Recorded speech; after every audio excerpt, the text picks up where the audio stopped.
Beep, beep, beep, beep, beep, beep. It's me. Hey, how are you? How close is it to Christmas now? Very exciting for those who enjoy the festivities, festive celebrations, right? Not to those of us that couldn't give a toss. As far as I'm concerned, it gets in the way of commerce. Stop doing it. But yeah, so Christmas is getting here fast. Right, subscribe to my thing, right? Buy us coffee, become a warrior teacher, join my Substack, and all that business. The usual, right? Okay. So yeah, right. Something different today. Okay. Look. I've got the pen. I'm putting the pen down because there's nothing to run through. I want to talk to you about something else.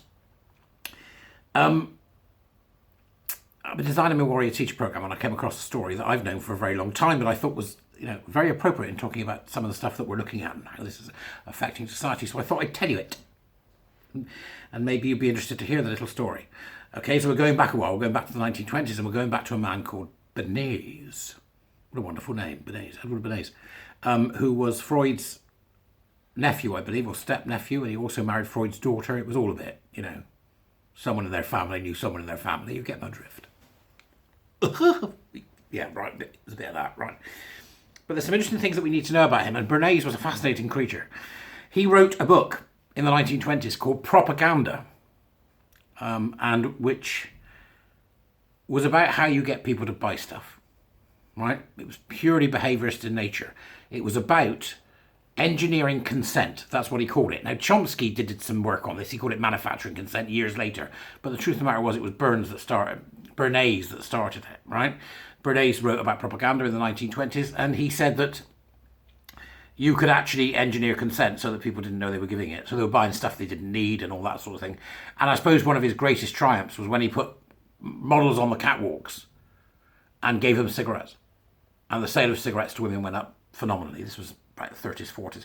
The sales of cigarettes went up phenomenally. And he was the first person to bring together the thinking of his step uncle, Freud, the idea of the psychology of the human condition and capitalist marketing, and to put them together so that he could declare that you would need something and you'd go and buy it. Pure behaviourist things. Nudge, nudge, Pavlov's, dogs, all that, right? Fascinating. So that's what we did. Right, okay. Pushing people in the right direction to buy cigarettes or whatever it may be. There's more about him on the web, on the tinterwebs. If you're interested in going and have a look, he really was a fascinating character. So why the hell am I telling you about him? Well, it's important something to note. That Goebbels was a fan. Goebbels was a fan. And Goebbels, as you know, was part of the Third Reich. And a dreadful, dreadful man. Dreadful man who did dreadful things.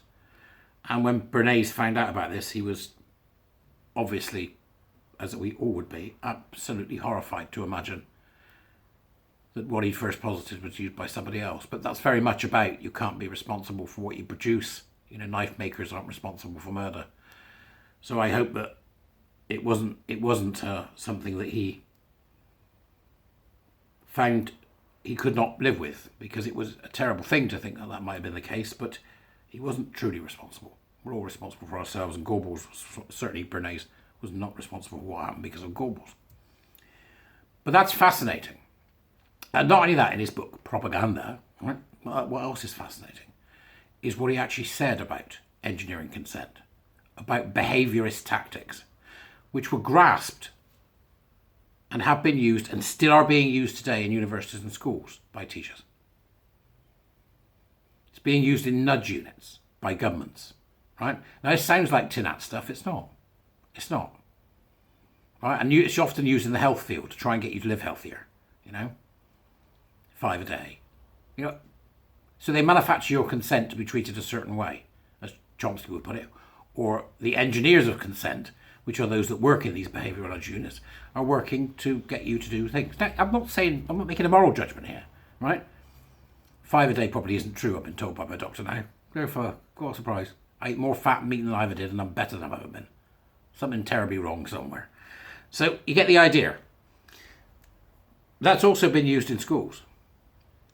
Right? Gender identity ideology, queer theory, all that crap, critical race theory, all this critical social justice stuff requires on a deeply behaviourist method of teaching and a deeply behaviourist method of engineering consent through things like force teaming and gaslighting and all the stuff that they carry out to try and get people to pay attention to this utter bullshit. Right? So we're back to Bernays with his book Propaganda. And while I was reading about him and thinking, if it weren't for you, we wouldn't be in this mess. Because that's what I was thinking. I was surprised to find in the book an absolute, unequivocally clear statement. And that statement allowed me to consider one of my favourite philosophical phrases, which came from Kierkegaard, which was, all the best ideas come from the minority, and it is only when they are taken on by the majority that they become absolute nonsense. And I think that this is true.